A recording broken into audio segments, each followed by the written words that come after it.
Bonsoir à toutes et à tous, bienvenue dans Gueule Critique, l'émission qui, comme son nom l'indique, est axée sur la critique.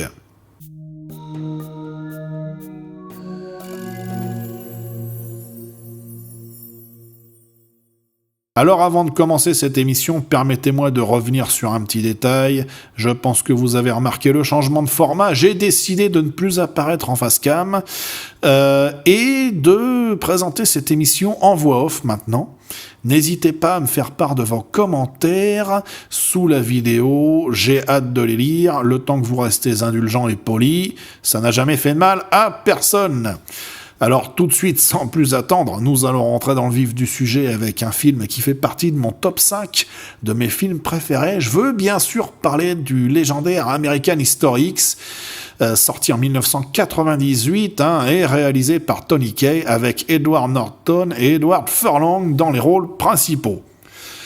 Le film, ce qu'il faut savoir, a été généralement bien reçu par les critiques, et en particulier, surtout la prestation d'Edward Norton dans le rôle principal qui lui a valu une nomination aux Oscars. Alors je vais revenir un peu sur ce film. Moi, quand je l'ai vu au cinéma, sa sortie en salle en 1998, j'avais 15 ans, ça ne me rajeunit pas, j'ai été fortement touché. Touché par la leçon de vie que nous inculque ce film-là, dans tous les sens du terme. Voilà, dans tous les sens du terme, je ne fais pas de préférence. C'est un film très cru au niveau du vocabulaire, au niveau de la violence, qu'elle soit verbale ou physique. Ça revient sur tout ce qui est de plus sombre aux États-Unis, bien sûr, et ailleurs. Il n'y a pas qu'aux États-Unis que ça se passe. Et du coup, alors ce film nous raconte l'histoire de deux frères, les frères Vineyard. Alors, dans un premier temps, il y a Derek, qui est l'aîné et qui est interprété par Edward Norton. Et il y a son petit frère, à savoir Daniel, ou Danny, je vais l'appeler Danny, ça sera beaucoup plus facile pour cette émission, et qui lui est interprété par Edward Furlong. Alors, les frères Vineyard vivent à Venice Beach, en Californie. Et depuis le décès de leur père, qui était pompier et qui est mort dans l'exercice de ses fonctions dans un ghetto de Los Angeles, Derek fréquente le mouvement skinhead néo-nazi. Et Danny, qui est narrateur de ce film, nous conte l'impact de cette décision sur la vie de Derek, sur celle de sa famille et bien sûr sur la sienne, c'est-à-dire la vie de Danny. Donc le film navigue entre le noir et blanc et la couleur, bien sûr symbolisant le passé pour le noir et blanc et la couleur pour le présent. Donc la scène, je vais revenir sur la scène principale qui lance vraiment le film. Donc ça nous montre Derek qui abat deux hommes noirs qui ont tenté de cambrioler sa voiture, tout ça sous les yeux de son petit frère choqué. Donc le film passe ensuite à la couleur et l'histoire se déroule 3 ans plus tard. Alors nous retrouvons Danny qui est âgé de 17 ans et qui est désormais partisan du suprémacisme blanc. Donc Danny est assis à l'extérieur du bureau du principal, où Murray, son prof d'histoire, explique au Dr Sweeney, qui est le principal du lycée, que Danny a rédigé une dissertation faisant l'éloge du livre Mein Kampf. C'est un livre qui a été écrit avant la Seconde Guerre mondiale, par un certain dictateur dont je tairai le nom, puisqu'on ne peut plus prononcer son nom sur YouTube sous peine de se faire striker les vidéos, ce qui est quand même un comble, sachant que ça fait partie de l'histoire. Mais bon, je ne dirai rien. Alors après leur discussion, Bob Sweeney fait entrer Danny et l'informe qu'il sera désormais son prof d'histoire et nomme son cours du nom du film American History X. Alors Sweeney, qui est un principal noir et qui est magistral dans ce film-là, il est interprété par Avery Brooks, et le charisme de ce mec, et ça crève l'écran. Je vous invite à aller voir ce film si vous ne l'avez pas vu. Donc Bob Sweeney demande un nouveau devoir à Danny et ce sera d'écrire une rédaction sur l'impact des décisions de son frère Derek sur sa vie sous peine d'être renvoyé du lycée de Venice Beach. Donc tout au long du film, il y a des retours en arrière montrant comment la colère de Derek, exploitée d'ailleurs par d'autres, le mue en skinhead. Déjà influencé par le racisme latent de son père, ça se voit dans une scène en noir et blanc qui fait partie du passé.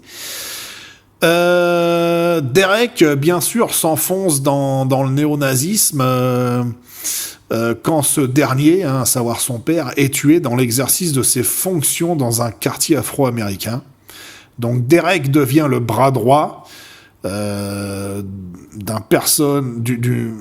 personne assez charismatique aussi, qui est Cameron Alexander, interprété par Stacy Keach, qui est vraiment aussi impressionnant dans son rôle, qui est le chef d'un gang de rue néo-nazi appelé The DOC, à savoir les Disciples of Christ, ou les disciples du Christ en français. Et ce gang, bien sûr, recrute d'autres jeunes pour rejoindre le groupement, bien sûr. Donc le gang commet des actes d'intimidation, comme saccager par exemple un magasin tenu par un Coréen. Cette scène est particulièrement très forte. Il y a beaucoup de scènes marquantes dans American History X. Ou aussi défier les joueurs noirs au basketball pour gagner l'occupation du terrain municipal. Voilà, ces incidents ne sont pas remarqués par la famille de Derek, jusqu'à ce qu'une dispute éclate avec le nouveau compagnon de la mère de Derek, à savoir Murray, qui est juif. Et voilà... La mère de Derek est obligée de le chasser de chez lui.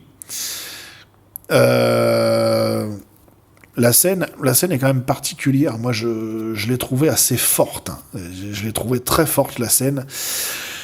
Il y a un moment, Edward Norton, qui campe le rôle de Derek, dit à sa mère « Comment est-ce que tu peux passer de papa à ça tu n'as pas honte ?»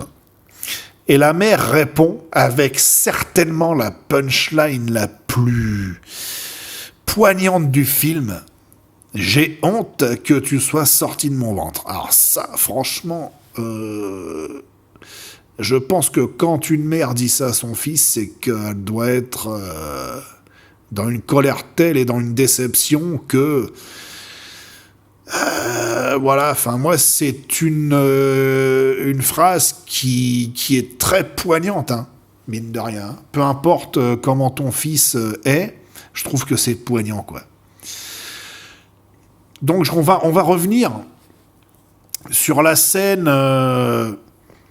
d'exécution de cet homme noir par Derek. Donc une nuit. Alors qu'il est tranquille avec sa petite amie Stacy, il y a 3 hommes noirs qui tentent de voler la voiture de son père, à Derek, la voiture qu'il a héritée de son père. Donc il est prévenu par Danny et il sort avec un Magnum, je pense, ça doit être c'est un genre de pistolet, je sais pas si c'est un 9 mm ou quoi. Et Derek tire sur 2 d'entre eux déjà. Alors il tue le premier sur le coup. Le deuxième qu'il a affronté le jour même, à savoir au cours d'un match de basketball, est blessé. Et Derek l'achève d'une façon épouvantable, horrible et ignoble. C'est-à-dire qu'il demande à ce jeune noir de mettre sa bouche sur le bord du trottoir et de dire gentiment bonsoir. Donc il l'achève à coups de pied. Il faut savoir que Derek est chaussé de Rangers. D'ailleurs, dans cette scène. Cette scène est... moi je sais que quand je l'ai vu au cinéma pour la première fois, j'ai pas osé regarder parce que je savais pas s'ils allaient nous faire un gros plan sur les dents du gars. Mais voilà, donc le petit frère Danny assiste à la scène avec horreur, bien sûr, hein, et la police intervient et arrête Derek alors qu'il adresse un sourire triomphant à son frère qui est tout simplement choqué des actions de son aîné. Donc après avoir été reconnu coupable d'homicide volontaire, bien sûr, hein, Derek est condamné à 3 ans de prison. Alors ce qu'il faut savoir dans ce film-là, c'est que Danny nous conte que s'il avait témoigné lors du procès de son frère, son frère aurait pris perpétuité apparemment. Donc Derek est condamné à 3 ans de prison dans l'institution californienne pour hommes de Chino, ou Chino, je sais pas comment ça se prononce. Il y rejoint bien sûr un gang carcéral de fraternité aryenne, hein. Et au bout d'un an, il perd ses illusions au sujet de ce gang, tout particulièrement à cause des trafics du groupe avec le gang mexicain hein, de la prison. Et lorsque Derek énonce à voix haute ses opinions, il est ignoré par les autres partisans de la suprématie blanche. Et quand il apprend que Lamont, un détenu noir qui deviendra son ami, hein, on les voit échanger régulièrement en train de plier du linge, c'est des scènes magnifiques, je trouve, dans ce film-là. Donc il apprend que Lamont a écopé de 6 ans de prison pour avoir tenté de voler une télévision, et laquelle est malencontreusement tombée sur le pied d'un officier de police qui lui a pété le pied, hein, voilà. Et il prend conscience de la partialité du système judiciaire américain. Hein. Et Derek décide de ne plus s'associer aux partisans du gang nazi et se lie d'amitié avec Lamont, qui lui dit qu'on ne juge pas un livre à sa couverture. C'est vraiment aussi une phrase bien sympa. Ce qui fera réfléchir Derek hein, sur ses idées néo-nazis, et ses compagnons de la fraternité en prennent note. Et bien sûr, il y a une scène sous la douche qui est particulièrement terrible, où Derek se fera abuser par un mec, un Golgoth hein, d'ailleurs, qui fait au moins un bon 1m90 et un bon 120 kilos. Donc voilà, ça sera en représailles pour avoir quitté le gang. Donc là, Derek se retrouve un peu tout seul dans la prison. Et lorsqu'il se remet de cette agression, il reçoit la visite du docteur Bob Sweeney, hein, le fameux principal du lycée de Venice Beach, à qui il demande de l'aide dans l'espoir d'être libéré sur parole. Alors, Bob Sweeney l'informe des aspirations de Danny à devenir comme lui, un néo-nazi, hein, avant de lui confier que lui aussi nourrissait une haine farouche à l'égard des Blancs quand il était jeune. Puis a réalisé que le racisme était infondé. Alors ça, c'est vraiment une bonne phrase aussi du film. Sweeney déclare que Derek a passé sa vie à poursuivre des réponses, hein, puis lui demande s'il a déjà fait quelque chose qui a rendu sa vie meilleure. Donc cette phrase-là, elle fait partir en larmes Derek. C'est une scène qui me touche particulièrement. Et ça constitue un moment clé pour Derek qui prend rapidement ses distances avec la fraternité aryenne et qui change son regard sur la vie. En fait, le jeune noir Lamont hein, apparaît comme son seul vrai ami en prison. Et il est l'une des raisons qui contribuent à maintenir Derek en vie, visiblement. Hein. Il se sert de son influence pour empêcher les détenus noirs de s'attaquer à lui. Alors, c'est pas vraiment, comment on dit, c'est pas vraiment mis en avant dans le film, c'est pas avoué, je dirais plutôt que c'est inavoué, à savoir. Et mais on sent, rien que par la pensée et les regards, au moment où Derek quitte la prison, rien que le regard de Lamont dit tout, voilà. C'est un air de dire, oui, je t'ai protégé de mes frères noirs pour pas qu'ils te bottent le cul, en clair. Hein. Donc, ce qu'il faut savoir, c'est que là, Derek est libéré, rentre chez lui, hein, donc, et il annonce au leader Cameron que il ne veut plus être désormais affilié au gang. Voilà. Et donc, ce qu'il faut savoir, c'est que Cameron Alexander hein, provoquera Derek et Derek le frappera avant de quitter son bureau.